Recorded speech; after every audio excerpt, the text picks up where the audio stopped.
Welcome. Today is February 25th. The sun is shining bright in Wisconsin sky here, and it's warm. So I am excited to welcome you to another Taco Tuesday here at WiLS. Today we've got four vendor partners lined up, ready to talk to you about the amazing resources that they can bring to your institution. So to get us started, we are going to go over to Tim Powers, who is coming to us from a brand new WiLS vendor partner, ClickView. Tim, I'm going to stop sharing my screen so you can take over. Sounds good. Thank you. All right. Pleasure to join you all from an oddly sunny and warm New Jersey today as well. It's very different than the 18 degrees with the 60-mile-an-hour winds we had the other day. Thank you again for the introduction. Jeff, my name, as stated, is Tim Powers. I am the Regional Director for ClickView and Streamable Learning. We are, I believe, one of the newest WiLS vendors. We've just been in for the last month or so, but it has been a really great experience getting to meet librarians from all over Wisconsin and be able to introduce our two different yet very coexisting platforms. So today, I'm going to give you an introduction to the two sides of ClickView. That is ClickView as a video-based learning platform and Streamable Learning, which is a live and interactive video field trip platform. ClickView acquired Streamable Learning just about exactly a year ago, and we have now integrated them both into the same platform. As a WiLS member, you have kind of three options when looking at our kind of outlay. You can either purchase ClickView and Streamable together as a bundle, which is an approach many people take, or you can buy ClickView individually or Streamable individually. So I want to kind of give you a little bit of kind of what I would call a helicopter tour of what ClickView is and then of what Streamable is. And then my information will be at the end, and I would love to connect with anybody who would love to dive a little bit deeper so we can really see how the platforms themselves work. And I can share some of the insights that I've gathered in the many Wisconsin conversations I've been happy to have over the last few weeks. So let's start on the ClickView side. So what is ClickView? ClickView is a short-form video learning platform. So the concept of ClickView is to ensure that a librarian, a student, or a teacher can find the right video to enhance their learning in the shortest amount of time. Our concept is to make it super easy to discover short, vetted, and standards-aligned videos. What we want to make sure is that we are providing that opportunity no matter what grade level or subject matter we're supporting. So ClickView as a library is K through 12, and it is all subject areas. So the concept is no matter how anybody's getting in or what they're looking for, we want to make sure that there's something that's in there to help enhance either the research that a student's doing, the lesson that a librarian's teaching, or the lesson that's being taught in a class. So a little bit about the ClickView library. So the concept, as I said, for ClickView is to make it as easy as possible to find safe and vetted videos. So the ClickView platform hosts 10,000 short form videos. We acquire these videos in a few different ways. ClickView has been in the US market for the last 5 years. We are originally an Australian-based company where we've been for 20 years. The power of having that time, it's allowed us to build our own production team. So we have a production team of about 30 staff members in Australia that are actually all focused on the US market. And what we're doing is we're putting out anywhere from 300 to 400 new videos each year to fill gaps in our library. There's a few reasons we're trying to do that. We always want to make sure that our videos are updated. We always want to make sure that we are abreast of any changes that are happening in standards or approaches in teaching or major subject areas or changes that need to be focused on. And we're using our team to really be able to fill in those slots.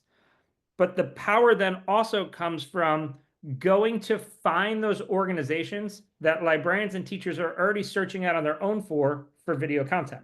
So again, the ClickView platform is safe and vetted. So if there are resources that you're looking for kind of on your own somewhere like YouTube that are good in your class, we want to work with the people who are creating those videos and also bring them into our platform.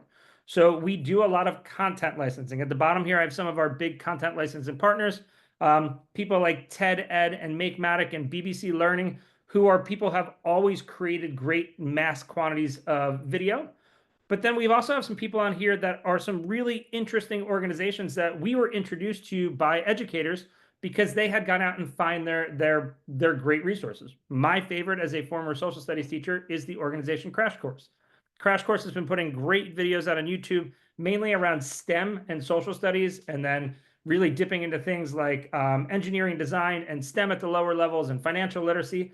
And now we've brought their videos into the ClickView platform so that if a student is doing research, they have the ability to go in and find those videos. If a librarian is supporting a teacher in building out a lesson, they have the ability to go in and find those Crash Course videos in a safe, secure environment. And then we'll see that there is power to what you could do with videos in ClickView. That comes down to engagement.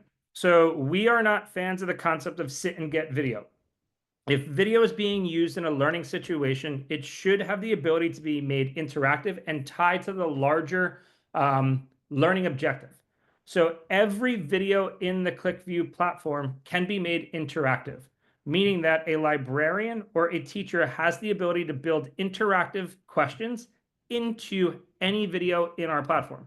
And it's not just multiple choice. There are actually 6 types of interactives that can be built in. True and false, multiple choice, fill in the blank, or auto grade. There's the ability to put in a short answer question. And then my 2 favorites, you actually have the ability to also upload images into a video. So if you were using an anchor chart or you had a class discussion board that was going on and you wanted that image to sit within the video as students went to watch it, you have the ability to do that. And then you can also put in annotations. Annotations are really cool if you're tying a video to a larger teaching objective or a unit in a book or a chapter in a novel. You have the ability to upload annotations to ensure students are seeing those ties back and forth to the videos and that larger piece of work. So first step is easy to discover. Second step is easy to make engaging. That third step is if we're interactives in, you have to be able to understand the impact.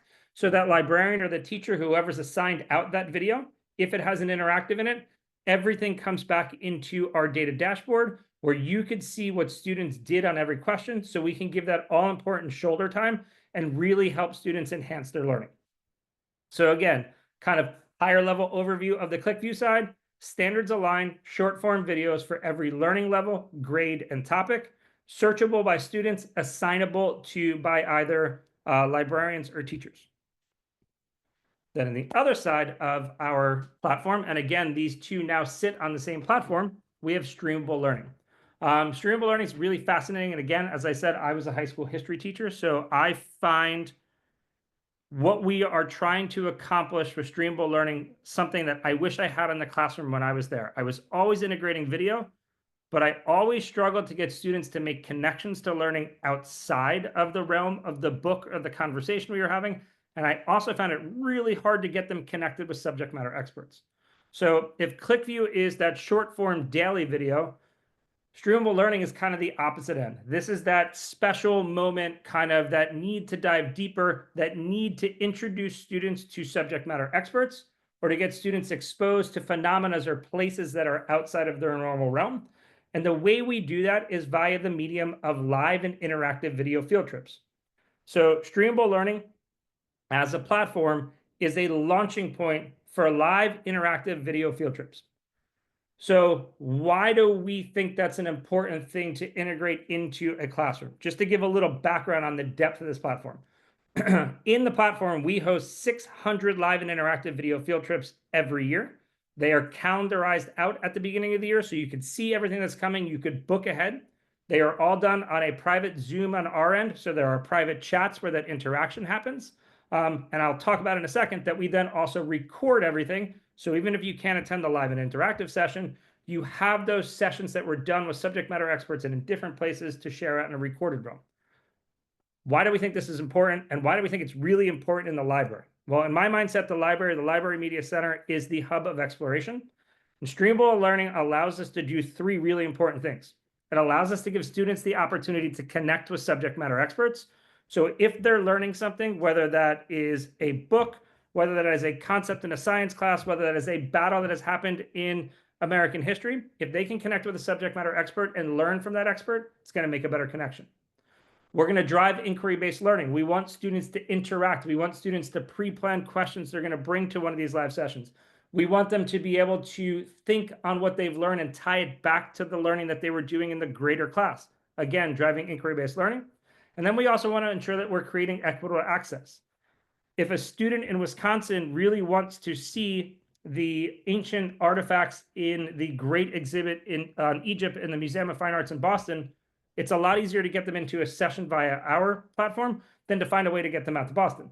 That concept, can we get students connected to places that they might not have easy access to and people that they don't have easy access to, is a really important thing that we're trying to accomplish.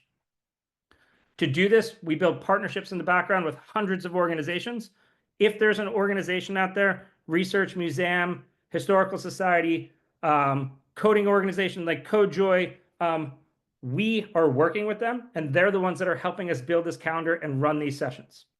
So just kind of a quick little smattering of some of the sessions that are coming up just in a couple of weeks. We have Read Across America coming up. We have a partnership with the Eric Carle Museum. They're doing a session for the youngest of students on how do you make a book.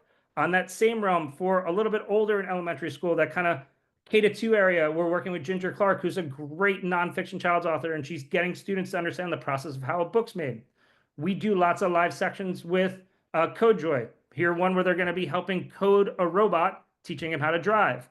For a high school history class, we have a session coming with the National D-Day Memorial on how did the First World War influence the Second. And then up in that upper right-hand corner is probably my favorite new partner, Moonshot Museum in Pennsylvania. They are connected to Astrobiotics, who builds the lunar rovers, and they're teaching students kind of career exploration paths in space and getting them to know it's not just being an astrophysicist or an engineer. There are clean room technicians, there are lawyers, and they're really exposing, getting students to meet those different people. Again, concept is these are all calendarized. It's super simple to discover off the platform. Go into the calendar, book the ones you want to attend as early as you want to do that. Single click, you're going to get the invite, and you and your class can go in. And then, as I said, every session is also recorded, so you're never going to miss out if the live session doesn't meet in your class. Just, again, thinking of the library as that hub of exploration, really being able to have lots of resources to get kids exposed to lots of different things. So kind of in closing, ClickView being that short form video. Then you have Streamable Learning being those live and interactive video field trips. They now sit on the same platform, and as a WiLS partner, you have the ability to explore them together, or you have the ability to explore them each as individuals. My contact information is on here. Super simple. tim.powers@clickvieweducation.com. If you wanted to set up some time to take a deeper dive on either or both sides, I'm here to help you out with that. Thank you so much, Tim. You know, at WiLS, we're always looking for new things or like innovative things that we haven't seen before. And I think both sides of the ClickView kind of business exemplify that. In particular, I like when I first heard, I think when Sarah, my colleague Sarah Gold, said, "Hey, here's this company and they do like virtual field trips." I was like, "What? What is that? Let's find out more." And like, you know, she didn't need my prompting. She was all over it. And we were really, really excited to have ClickView and Streamable Learning here at WiLS. Thanks so much. Not a problem. So we're a couple minutes ahead of schedule, but I think that's fine. I am going to very quickly share my screen again, just to kind of get us set up for our next presenter. So coming to us from not a new vendor partner, a longtime vendor partner, AWE Learning, I'm excited to have Brad Gray with us. Although, like I said, we're a couple minutes early. Brad, are you already here, ready to go? Yeah, I'm ready. Oh, fantastic. Cool. All right. So I'm going to stop sharing my screen, and that will let Brad take over and talk to us about AWE.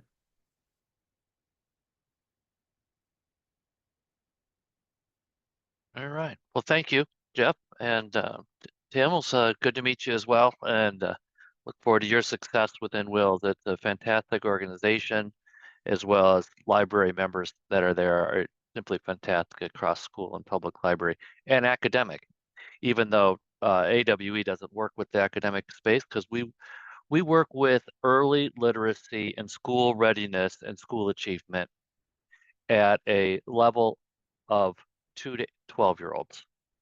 So AWE Learning is an established partner with WiLS. We're great. I've worked with WiLS for almost 15 years now in a variety of organizations, and I'm really pleased to be the person working with Wisconsin libraries and schools in this capacity. I'm based in Minnesota, so I'm very familiar with the area, and I used to work very closely with libraries in Wisconsin, so I'm glad to be back doing that. What AWE Learning excels at is that we help public libraries and school media centers and special education kind of settings like after school and early childhood centers and so on meet the student or the young learner before they're ready for school or while they're in school where they are. So what we work on is an in library or in location workstation that's touch screen that adapts to the individual using it so that young learner has the best chance to be successful, feel that they have the most impact on their own success, feel that success, and enjoy the learning that they're doing without actually realizing that they're learning. We focus on stream education, and so that is what we're going to look at today real quickly. And so I have on my screen what we're going to talk about is why early literacy is important for libraries and media centers to help those kids better their chances for success. And when there's an identified need, what are you going to do about it? How are you going to help them get up to proficiency level? Because that is just across the board the best chance that an individual student is going to have in their overall life and community is if they feel confident in their education as they work their way through their education. So why is that important? The main thing is that kids learn differently. That is a big, big deal. And that is something that if you're in the public library space or in the school space, the school folks know that for sure. I'd assume most everyone in the library knows that. And if you have any children in your life, you know that they don't learn the same way. And so it's very important that you have early literacy programming that is not one-dimensional, that it has a lot of different ways that kids can learn, and it allows that individual capabilities for them to find the information on their own and then explore and then also have an intermediary or an adult or a student mentor to help them through. And that's what AWE solves. Why is that important? It's super important because if you are familiar with the national achievement scores that the Nation's Report Card does related to stream education, the 2024 results are showing that we're still struggling. We're showing some progress pre-COVID, and then when COVID hit, everything started to dip down dramatically across the country. I work with states all over the country, and it's pretty grim in some instances. Wisconsin doing better than average, as well as a lot of education-based states, but it's still lacking, and that's where we fit in. We help the student prepare so they don't struggle right when they get to school, and then once they're in elementary, they have that capability with these extra supplemental type of programming to be able to help them succeed. We're primarily in the public library space, and primarily that is historically because most of the early literacy is a foundational tool that's done by the parent or by their care center before they get to school. And then the school has their own centers to be able to help them with that, but then this helps them when they're outside school hours to be able to do that. So that's the balance within the school program. What you see on the screen here is the 2024 math and reading scores to show that less than 60% of Wisconsin fourth graders are proficient at math and reading, the foundation to stream, the foundation to most anything that they're going to study. Most have a good basic understanding, but the basic understanding is barely reading level for that grade. And so you can see there that there's a lot of room to grow, and we have a foundational way to impact it as a library market expert. Both you and us together through this type of service. It's it's just tremendously fulfilling when you hear about a student who has engaged with one of our workstations and enjoys it. I mentioned earlier that kids don't learn the same way, and so the way that they learn has a dramatic impact on how they retain the information and then how they can uh, recite it back or to prove their abilities. And so in order to do that, they need to be in an environment where they learn those in the way they can. And so our AWE learning workstations serve the visual, auditory, physical, social, solitary, verbal, and logical learning style. That PEP, the last thing that's listed there at the top is personal education programs. That's a very common thing in schools, as you're probably well aware. In a public library setting, that's mostly interpreted like a thematic focus. If you have like Space Week, or if you have summer reading program themes that you can tie back all of the software titles and activities that are built into AWE's learning to those specific needs that you have for all of your young learners that use the services as well. The program is set up in such that it has a touchscreen workstation that can be done completely by using the screen, keyboard, or the mouse. The keyboard is designed with colors on it to identify the consonants and the vowels and other activities and so on, as well as the mouse for those that want to move that around. But most young kids use the screen.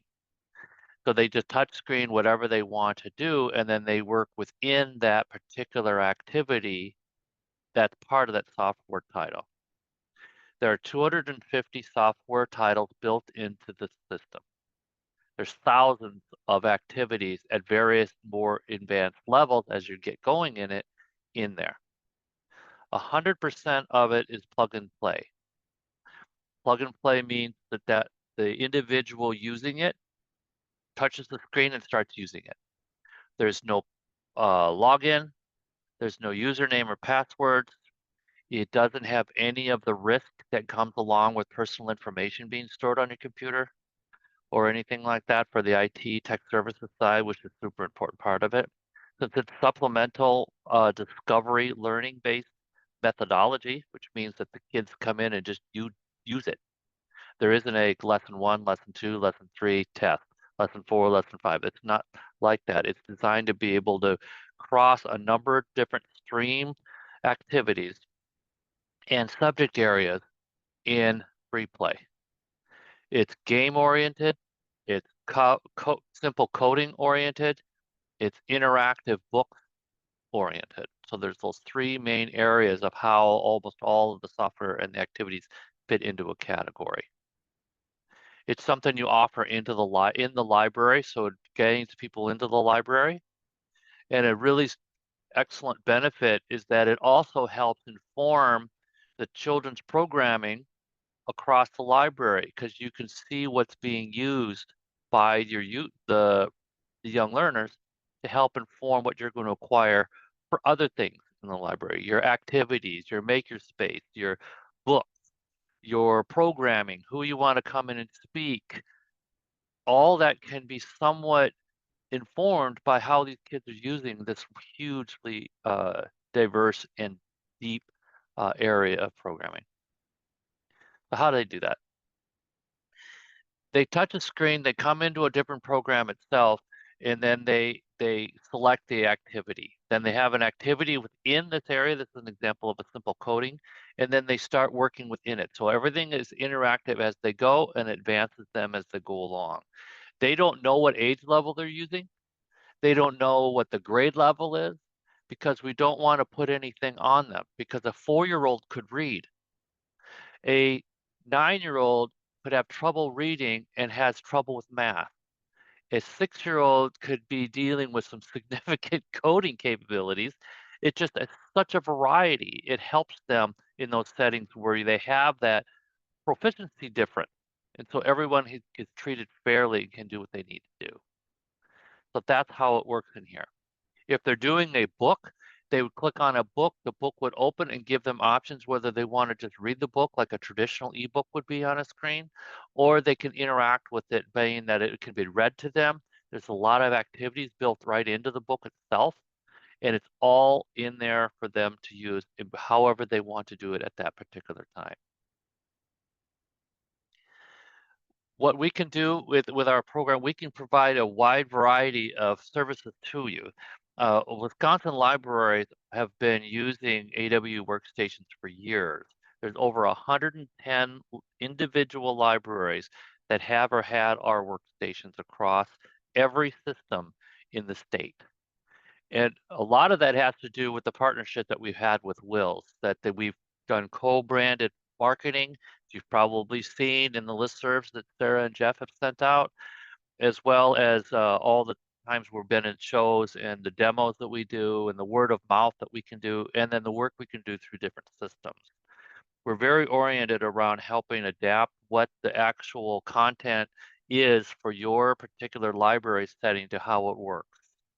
Is we have workstations, we have tablets, we also have an online streaming option for out of library use for those kids that aren't able to come into the library or after hours use. There's different ways to do that, but the vast majority of use is done via the workstation that I showed you the pictures of. I'm happy as you can expect to talk further about that. You'll probably be getting some notes from me. Your directors certainly have, as well as trying to find ways to help you improve what you have. If you are an existing AWE learning partner and you don't have the most current version 3 software, it's time to talk about updating it, because then the multiple streaming learning styles, the upgraded content for stream education, the speed to which the machine runs helps them, the student retain and engage compared to the old. It's just time. If you've had your system more than 3 years or so, it's time to continuously look at getting the new updated, faster, more secure content. So that's what I had to cover, Jeff. So I'm going to stop sharing. And if there's any questions, that's fine. Otherwise, you can keep on schedule. Brad, thank you so much for joining us. I mentioned it, Brad mentioned too, that AWE has been in partnership with WiLS for a long time. We've been working together for many, many years. I'm excited, always excited to be able to highlight our long-term partners alongside new partners, just to show the breadth of what we do together. For those of you who may not be aware, AWE is like an example, maybe the quintessential example of a WiLS partnership that we call Order Direct. And so the way that works is, we work together to help promote AWE's resources, just like we do all of our vendor partners. But our members will actually go directly to AWE for orders for things that they want to purchase, mainly because it's like physical stuff, and you're going to be working with Brad or somebody at AWE to make sure that you're getting exactly the right solution for your library. But that's still, because of the nature of our partnership, you're going to still get discounted access to the resources and working with them. So I'm always happy to highlight those, because we don't have a ton of those kind of order direct relationships, but they're a key part of what we offer here at WiLS. So Brad, thank you so much for joining us today, for showing us around a little bit. Yeah, I would just add to that, Jeff. My final little thought is that, the information I covered today, minus the Nations report card, is on the WiLS Cooperative Partner page for AWE Learning. There's a number of different things on there, and you can get information directly from Jeff and Sarah and others, and then they route it to me and we work together on it, or you can come to me as well. That is a very unique. I work with other cooperatives around other countries, other states. It's not like that. So you have a very solid conduit there to help you as you partner in your programming. So again, an advertisement back to WiLS to stay with them, right? Because it's worth it. I had that experience when I worked at Recorded Books and InfoBase and other places that were also WiLS cooperative partners. So it's all good. Thank you. Thank you, Brad, for the kind words. Right back at you. We love working with you too. All right, so I'm going to quickly share my screen just to get us set up for our next presenter who is already, I can see she's already ready to go.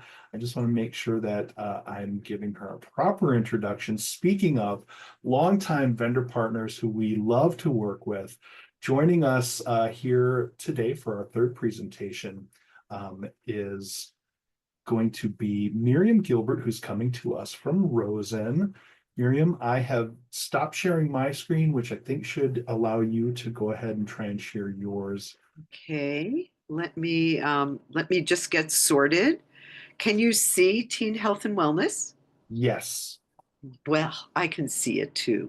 That's just great. All right, I'm just getting set up. It's a beautiful day in Colorado, which is where I'm coming to you from. And all right, it's 11 o'clock. Let's get going. Now, for something a little bit different, we're still talking about literacy, but we're talking about those life skills, that life literacy that we need.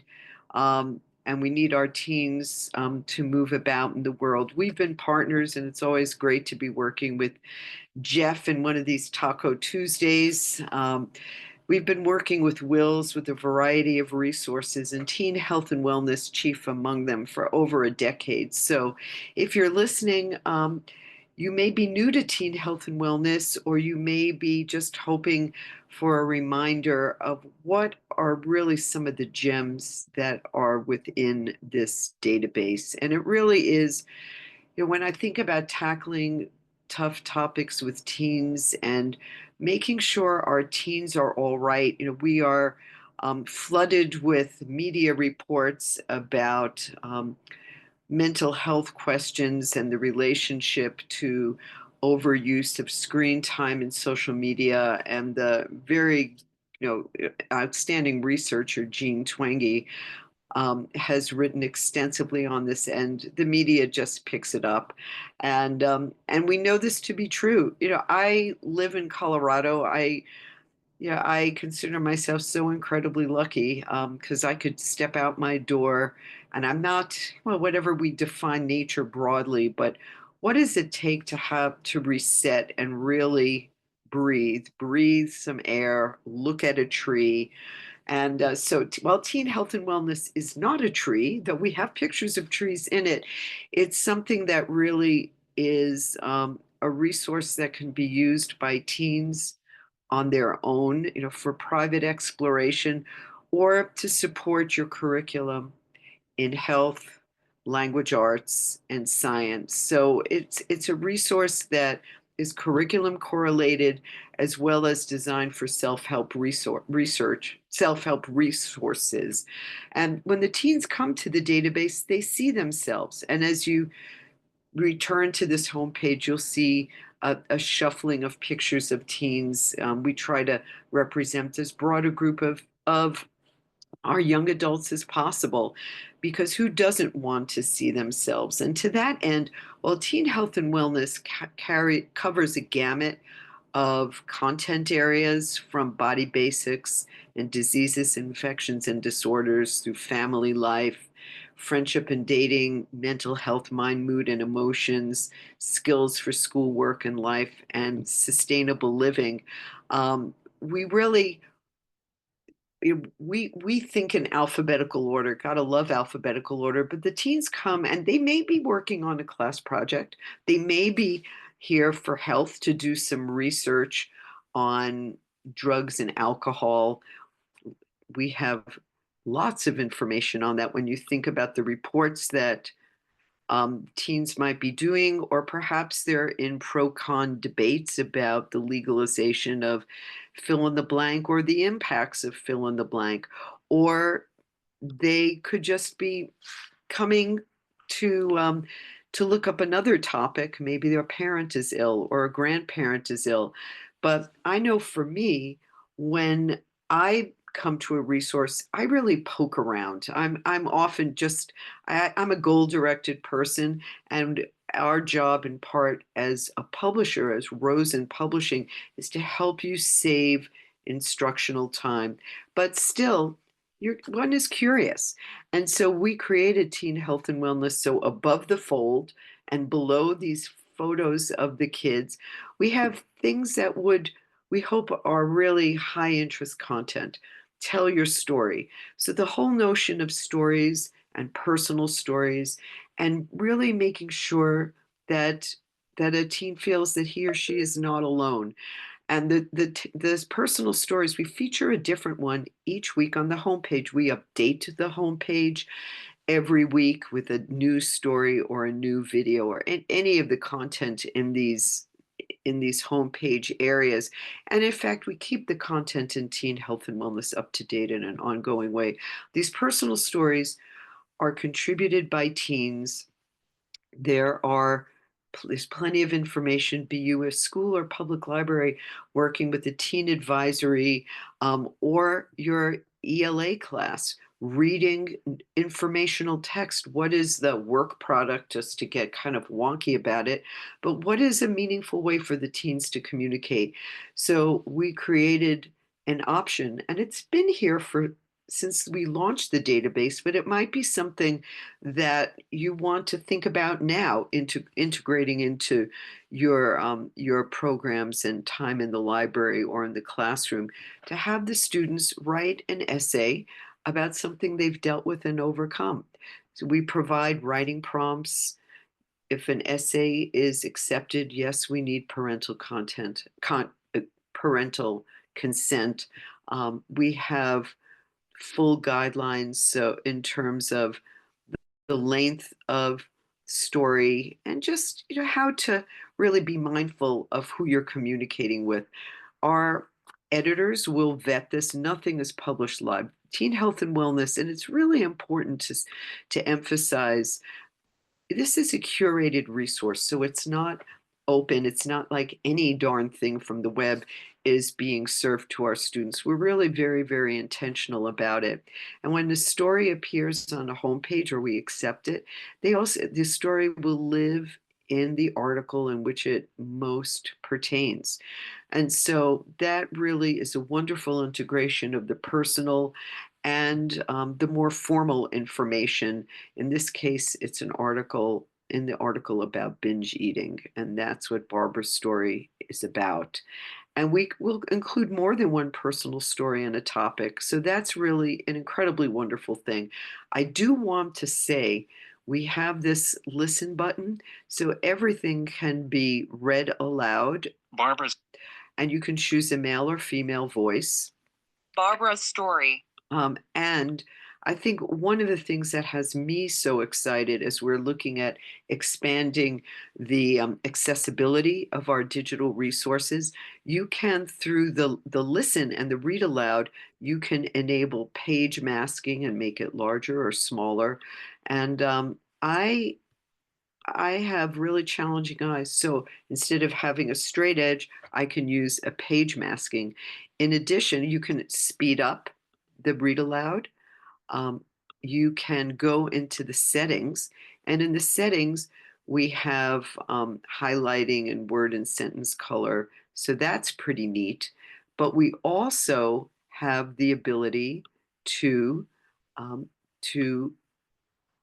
I want to get to where the font is, and I should be able to do that. And this is just an operator error here. Here we go. You can take the font size, but you can also choose the font. That's important because you can choose the dyslexic font, and that automatically will populate all the content in the database. So I'm just going to go back to the Arial font, but I wanted you to know that that's there. So in addition to the speed of the read aloud, you can work with the font and the way that you can move through the resource. This accessibility button, I'm going to click on that. And this is something that's available throughout Teen Health and Wellness. You can choose and you can toggle on or off a seizure safe profile, vision impaired, ADHD profile. So this is in addition to what I just showed. All these adjustments, it automatically recognizes screen readers, various content adjustments, color adjustments. So that's there. And how did I get here? I just clicked on this logo at the bottom, this little icon, and you'll see that on every page. So I was talking about personal stories, but accessibility gets personal. So this is something you now have. It's throughout Teen Health and Wellness, and in fact, all the Rosen resources. We have an archive of personal stories. So we looked at Barbara's, how to share a story and to read other stories. And this is something, if you're working with your students coming in, and again, you're looking for various ways to connect. That's really what we do when we're in an educational environment, in a classroom, in a library. There are so many stories that just speak from the heart and really poignant experience that teens have gone through and they want to share. So all the stories are in alphabetical order, whether it's being adopted, birth order, body shaming, getting ready to go on for the next steps post high school, post secondary. How do we handle all of that? The archive in Teen Health and Wellness of personal stories is really an incredibly rich source. I will also say about videos, that this week's video, that's what exists here, is something we licensed. We license videos, but we also have student created video. And all those videos, so if you're thinking about ways to work with your health teachers or your language arts teachers, it's so easy to make videos now with smartphones, and students can work singly or collaboratively. All the student created videos, and you could see a lot in the diseases and infections and drugs and alcohol. So you know those were likely done as part of a health class, but not necessarily. If we're in a public library and you have a studio, the students may be working in that fashion as well. So that is something that is available. And if you want to see for information and guidance, we have the It's Your Cause video challenge with the video gallery we just saw, lesson plans, this fabulous lesson plan, a whole week lesson plan. No, you don't have to follow the lesson plan, but it's there. I'm waiting for it to come up. Step-by-step scope and sequence with a rubric as well as a grading rubric. And that was our hope. And this was something that one of our power users created from Johnston High School in Iowa. And it's a fabulous starting point. We also offer copyright-free music tracks from Sounds Abound, so your students can lay down tracks. You don't have to worry about clearing copyright. And it's also a great opportunity to talk about copyright and intellectual property. So, and we also need a parent release for this as well. So I'm going to go back to the homepage, and I know we're almost done with time. And I'm just going to say, for the cherry on top, visit the Calm Room. Heaven knows we all can use a break lately. The world is pretty darn exciting place. And yes, we do live in exciting times. The Calm Room is something that's available to you. It's part of Teen Health and Wellness. If you're a subscriber, trials are always available through WiLS or directly from us at Rosen. Well, WiLS will work with us. You have visual relaxation videos, wonderful sounds to just help you down regulate, mindfulness and meditation guided, nature cams, and who doesn't love to watch puppies playing? I mean, I know I like to, and I've become quite the dog person, looping sounds, virtual bubble wrap. There's something there or here for everyone to really help you just take a break, reset. And I think for yourself, for your students, because this is available here in Teen Health and Wellness and on every single page, or to be hero of the day, to make it available, make sure your administrators and other teaching colleagues know about this, because this is available to your whole community when you subscribe to Teen Health and Wellness. And the Calm Room is a beloved part. And we love working with you, with the state of Wisconsin. You've been incredible supporters. If there's anything you want us to add or to consider in Teen Health and Wellness, please, you just need to contact us in this fashion. I promise you, we review these every single day. I have a group of people. It's a small but mighty group, and we take all suggestions very seriously because ultimately our success is in making you successful in serving your community of teens and learners. So appreciate this time today and always love talking about teen health and wellness. So thank you. Thank you, Miriam. I love it when you join us too, where I'm always seeing something new or you're always articulating a new way that teen health and wellness or other resources from Rosen, but very often you've talked about ways that teen health and wellness can really interact with what our students and our learners need now. And I'm always surprised at like, oh, I hadn't thought of it in that way or that particular use case. In addition to always sharing the various customizations available and stuff, it's a great resource. So I'm always glad to hear more about it. Well, thanks. Thanks. And I will bid you adieu. So take care. Thank you. Have a great day. Yeah, bye. Okay, I'm going to share my screen one more time to get us prepared for our fourth and final presenter for today. We've heard from a couple of longtime vendor partners. We heard from one brand new vendor partner, and I'm excited to have coming to us again, Alec from Kids Discover, which is, I guess, new, but not brand new. We've been working together for a little while now. I feel like we've had a lot of success. A lot of our members have been excited to jump in on Kids Discover. So without any further ado, I'm going to stop sharing my screen so that Alec can take over and talk to us about Kids Discover. Excellent. Thanks, Jeff. Good to see you as always. And looking forward to seeing you at WEMTA next week or in a couple weeks, I guess. I know I feel like I was just doing one of these, but funnily enough, we have a couple new exciting features that I'm excited to show, and we've gotten a lot of great feedback on. So I'll do a quick little overview like I typically do, but I definitely want to call out some of those key features that we've been adding, primarily focusing on that student experience.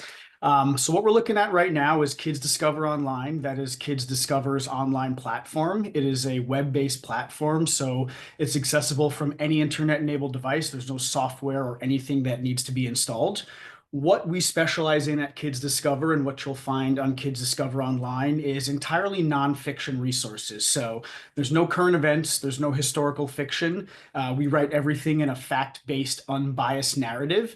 And because of that, Kids Discover Online has a lot of different applications within the school. And I like to kind of call those out at the beginning. So in the school library setting, we can be used as a very media-rich database. We offer over 350 units of study. That equates to around 4,000 individual articles.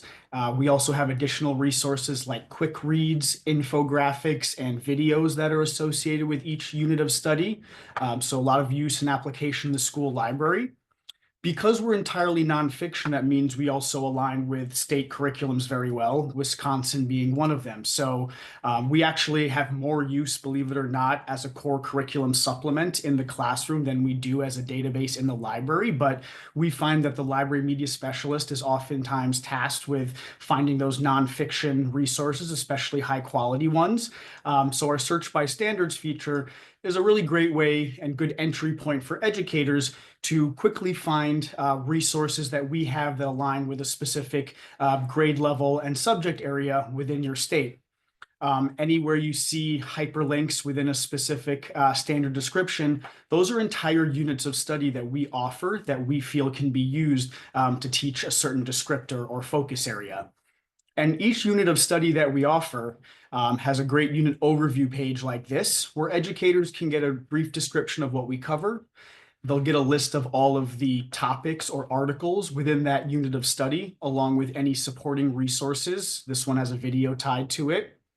And we also offer really great teacher resources for each unit of study. So the teacher guide that comes with each unit of study will be more of your lesson planning activities, some pre-reading activities.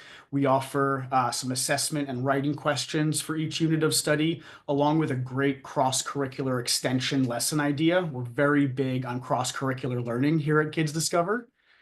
And then the Power Vocabulary PDF for educators will be a little bit more of the ELA component. So we have some Power Vocabulary definitions. We've got some flashcards. There are also some vocabulary activities in here that can be printed and done physically. Additionally, we've also digitized some of those vocabulary activities, which are also on this unit overview page. So students can do crossword puzzle, word matching, or fill in the blank. Really trying to gamify that student experience. And then that's kind of the third application, the third population that I haven't spoken about yet is the students and what that student experience is on Kids Discover Online. So again, because I mentioned we are entirely nonfiction and there's no current events, we also don't link out to any other resources outside of Kids Discover Online. It makes for Kids Discover Online a very safe space for students to go in and explore. All of our resources are age appropriate. Again, we write everything in a fact-based, unbiased narrative. So we really like to encourage students to go in and explore and really curate their own learning experience wherever possible. One of the tools that we have to do that is called our Discover Map, which is what's here on our screen. So every resource, every unit of study, article, video is going to be categorized into one of these 10 color-coded content areas. And clicking on any one of these content areas will expand that unit of that content area to show all the units of study within this interactive concept map. And so what this concept map does, in addition to allowing the student to curate their own, learning experience and journey, it really allows them to build and understand cross-curricular connections. Like, for example, at this level of the map, you can actually click on a unit of study and drag it, and other units that are a little bit more closely aligned will be pulled towards it. So Regions of North America is pulling US landscapes, it's pulling Grand Canyon, Mexico down here at the bottom.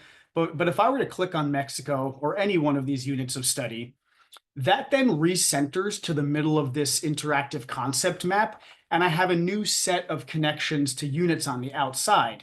What you might notice is that a lot of those colors have started to change from that teal geography color, which the geography in Caribbean and Mexico are a part of. So I'm seeing immigration, which is from American history, volcanoes, rainforests, and mountains are earth science, Aztecs are world history, languages, technology. So right off the bat with one click, I've got 4 or 5 cross-curricular connections. And so I can keep clicking on other units of study and build new cross-curricular connections. But one of the things that's great about Kids Discover Online's resources, and this again has applications for educators as well as students, is each individual resource, every individual article, video, infographic is intended to be used as a standalone resource if needed. So what that means for teachers is they can curate a wider variety of cross-curricular lesson plans, pulling individual articles from units of study. They don't have to use the entire unit of study as we have it laid out of the box. But for students, it allows them, during this journey or any, journey on Kids Discover Online to quickly jump into an article. And every article is a short 750, 800 word read that is very digestible and approachable. And I can read this article without having to have read anything else in that unit of study. Again, it allows for teachers to be a lot more autonomous with their lesson plans, and it allows students to really go in and digest and absorb short pieces of information very easily.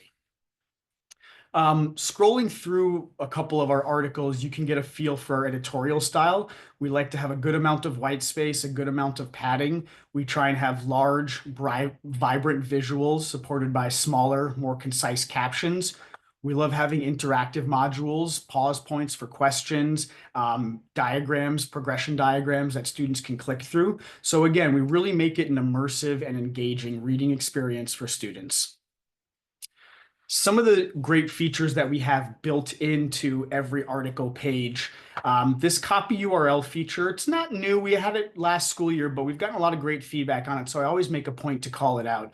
What this feature does is it takes the specific resource URL, any video, article, infographic, any resource essentially on our library, and it embeds your school's password into it. And so what that does is it allows the teacher to share out a specific resource URL When the student clicks on it, they will automatically be logged into the school's plan and then redirected to that specific resource website. So that ensures that the student doesn't have to remember username and password. The educator doesn't have to worry about the student navigating to the correct resource on time. It really allows for a seamless, frictionless access point for students, again, focusing on that student experience. Coming down within the article, so the majority of our articles are offered in 3 different Lexile ranges. These range from grades 3, 4, 5, 6 in the middle, 7, 8 at the top. Our grade K 1 and 2 resources are going to be written at a single grade level, which is the level that they're intended for. But students have the ability to level these on their own if the article is offered in multiple reading levels. Citation feature built into every article. Students can copy MLA or APA citation format directly from the article page. And then down here at the bottom of every article is what we call our student toolbar. And this houses all of our reading aids, read aloud functionality, translations, and some of the new things that I wanted to show that we're excited about. So we'll actually start with what's new because we've gotten a lot of great feedback on it. And humble brag, but Kids Discover Online is the only publisher in the world that has this feature. We're the only people that this company Noah Text is working with. And what Noah Text is, it's an in-article font markup for dyslexic readers or striving readers. So if I click this AE icon all the way on the left-hand side, you'll see that certain syllables and vowels become bolded and underlined. And what this does, it allows the student to more easily comprehend and pronounce the word. And the data that Noah Text has supports up to an 18% reading increase in reading comprehension, for students with dyslexia or striving readers. So this is a brand new feature. Again, we're the only people in the world, to my knowledge, that has anything like this. And everybody I've shown this to in the last month or two has been really, really intrigued to try this out with some of their student population. Other reading aids that we offer would be our reading ruler. So I can pop this into place and block out the lower portion of text if I'm feeling a little bit overwhelmed by the amount of words on the page. I can also globally control the font size at the top right here. So between those 3 reading aids, a lot of additional help for striving readers and students with vision or reading disabilities. Also down here, we offer text-to-speech read aloud in English for every single article. We offer translations in 20 languages now for every single article. 17 of those languages also can use the text-to-speech read aloud functionality. And I will mention that we started using a new service last school year. We have a very, very realistic read aloud voice. We've gotten a lot of compliments on that as well. Dictionary feature, and this is a dictionary feature for every single word on the page, not just specific vocabulary terms that the publisher decides is more important to define. So I can define something as simple as the word to. I can also define something more complex, like civilization. But clicking that A to E icon will get you this pop-up window with all the associated definitions. You can use the text-to-speech read aloud to have that definition read aloud. And then translations would be this globe icon. I can highlight as much or as little text as I'd like. Looks like I was doing a demo for someone who wanted Vietnamese last time. We default to Spanish. Again, we offer 20 languages total. Text-to-speech read aloud in the majority of those languages. And you can control those settings. Each student has the ability to control the settings for the speed of the read aloud voice, the text highlight color, and the language that they prefer. Looks like it was Vietnamese. And any settings that a student saves here, even though there's no individual accounts for students, it's session-based. All these settings will save for the entire day, or as long as that student remains logged into the platform. So a lot of personalization and a lot of features within Kids Discover Online that you don't typically get from a database approach type platform that doesn't require individual accounts for students. Something to keep in mind. Last thing I want to show, right at 129, perfect. New for this school year, I think we released this in November, December of last year, is a virtual scavenger hunt feature. So each of these scavenger hunts contains 5 clues. The student needs to complete each clue in order before they can be graduated to the subsequent clue. And once they complete the scavenger hunt, they get a cute little badge that says they've completed the scavenger hunt. But we have about 10 of these right now, one for each of our 10 content areas. We're rolling out one per month. So we'll probably have about 24 by the beginning of next school year, assuming we crank out a couple additional ones over the summer. But another brand new feature, part of every subscription that we've gotten a lot of good feedback on. Again, gamifying the platform, focusing on that student experience, really allowing them to be engaged and immersed in the learning, and that makes the educator's life so much easier. All right, Jeff, 1:30 on the dot. Very impressive, Alec. Gotten it down to a science, you could say. Thank you again for joining us today, Alec. I love seeing kids discover. I'm sure I said this the last time you were here, but every time I see like the web of topics and the interconnections, it Yeah. just pings. Like I think that's just such a great way to. It's honestly how learning should be. On a lot of people think it's not all learning is linear, and that's kind of what we're trying to accomplish. Right. I mean, it's just so much the way, at least my brain I think thinks. most people, to be honest, whether they realize it or not. Yeah. So I love it. I hope everyone who is watching this, whether you're live or watching the recording, please reach out to us here at WiLS. As I said, a lot of WiLS members have been taking a close look at Kids Discover, and we think everybody should be looking at it. Yeah. So. And quick reminder, you guys, there's trial access open for all of your member districts, which goes up until April 1st, I think. So still another full month and change to play around with it. So everything that I showed today is part of the trial, so people can go in and explore and really make the most of the last month of the trial. I will make sure most of the people seeing this video will have gotten to it through a link in an email that I'm going to send out after the recording. So I'm going to make sure that a link to the information about the trial is in that message as well. That's great. Thank you so much, Jeff. I appreciate it. We appreciate all the support that you guys do for new vendors and allowing us to showcase and demonstrate what we have. Well, it's our pleasure. We're delighted to have you on board. Thanks for joining us today, Alec. Thanks, Jeff. I'll see you in a couple of weeks. All right. So that is going to bring us to the end of another Taco Tuesday session. If you can believe it, they go so quickly. Thank you so much for being here. Thank you to all of our presenters for joining us today. And thank you to those of you who are watching us both live and in the recording afterward. Excuse me. Taco Tuesdays are marching on, and in fact, we are changing it up just a little bit. So our next Taco Tuesday is going to be 1 week from today rather than 2 weeks. So on March 4th, we will be having Taco Tuesday here at WiLS.